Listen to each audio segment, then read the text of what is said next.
With all patents expired, dozens of European and Japanese manufacturers produced their own versions of the windsurfer, and a new culture of fashion and funboarding was born.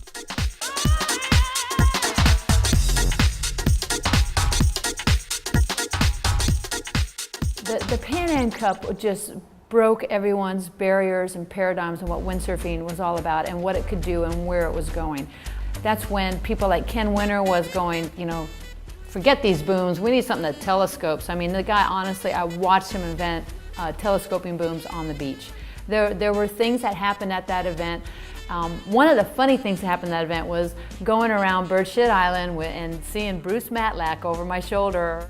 And he had the airline life vest on him. And I'm like, can I pull those strings? In the beginning, all the innovation was in Kailua and Oahu. Then in about 1980, it turned over to Maui. Then came Maui, a windsurfer's paradise. Maui would become the mecca of the sport, where most designs of shortboard wave sailing were born.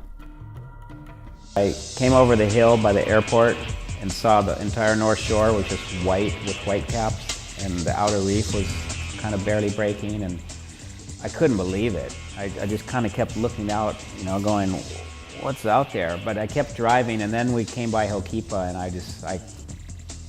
my jaw just dropped. I went, wow, look at this place. This is perfect. This is windsurfing. So the whole place was open to us. There was just nobody around. We were just having a blast. It was really great because there weren't too many people windsurfing at all.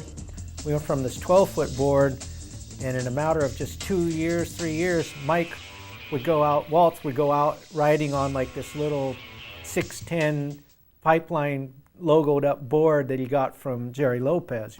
We went up to Jerry Lopez's, and he said, anything under the house you can have for 25 bucks. It's all these old, I said, do you have anything fast, like some of your pipeline boards? Because we're going to be going fast. So that's like the fastest surfboard I could think of. We were just learning how to water start at that point, because Mike said he'd learned how in a race once he had fallen in the water and just got back up with the sails.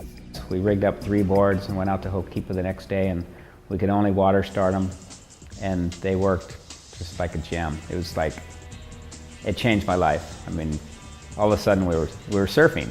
So we were experimenting with all kinds of stuff, and it went so fast and came a long ways. In just about 5 years, the sport was totally different.